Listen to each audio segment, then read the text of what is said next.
Many countries are closing their borders as health experts continue to study the latest version of the coronavirus, the Omicron variant.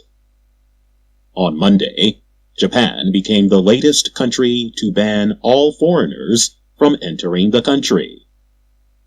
Over the weekend, Israel and Morocco announced that the countries are closed to all international travelers.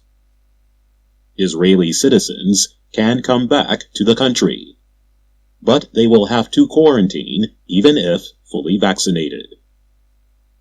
Australia said it would delay reopening the country to international students and workers for 2 weeks.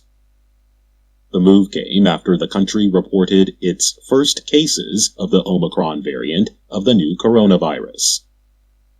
Across the world, the United States, Brazil, Britain, and the European Union announced travel restrictions from 8 African countries where the variant was first identified.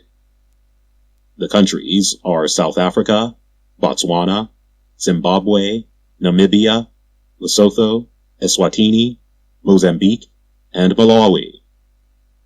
New cases of Omicron infection have since been identified in Hong Kong, Australia, Canada, and several European countries. Speaking from the White House on Monday, American President Joe Biden said, "Sooner or later, we're going to see cases of this new variant here in the United States. We'll have to face this new threat just as we face those that come before it." The president added, "The best protection against this new variant, or any of the variants out there, the ones we've been dealing with already, is getting fully vaccinated and getting a booster shot." The variant was first identified on November 9th and reported to the World Health Organization on November 24th. 2 days later, the WHO designated the coronavirus variant B11529 a variant of concern, or VOC, and gave it the name Omicron. The health organization said Omicron has a large number of mutations, some of which are concerning. A mutation is a change in the genetic material of a virus. The WHO added that early evidence suggests an increased risk of reinfection with this variant as compared to other VOCs. Scientists still do not know whether the mutated versions could make it more dangerous. But the WHO said there is currently no information to suggest that symptoms associated with Omicron are different from those from other variants. Dr. Angelique Coetzee, a South African doctor who was one of the first to identify Omicron, spoke to Reuters. She said that symptoms of the variant were not severe and could be treated at home. It is also unknown whether currently approved vaccines or treatments will protect against the variant. Dr. Francis Collins is head of the U.S. National Institutes of Health.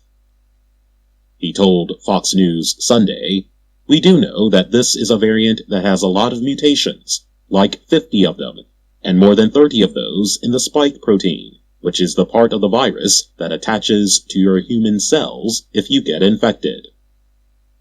Collins added, "It does make you worry, therefore, that it's a sufficiently different virus, that it might not respond as well to protection from the vaccines. But we don't know that." On Friday, American drug maker Pfizer and its German partner BioNTech said new information would show whether their vaccine will have to be changed. The companies said, if necessary, they expect to be able to ship a new vaccine against Omicron in about 100 days. The Pfizer vaccine uses mRNA technology, which uses RNA genetic material to change cells. Moderna is the maker of the other highly effective mRNA vaccine. It said it is working on a booster designed to protect against several variants. And Johnson & Johnson stated that it was already testing their vaccine against Omicron. Vaccines, however, are still not widely available in poor and developing countries. In Africa, where Omicron was first reported, only 7% of the continent's 1.2 billion people have received the shots so far. I'm Jonathan Evans.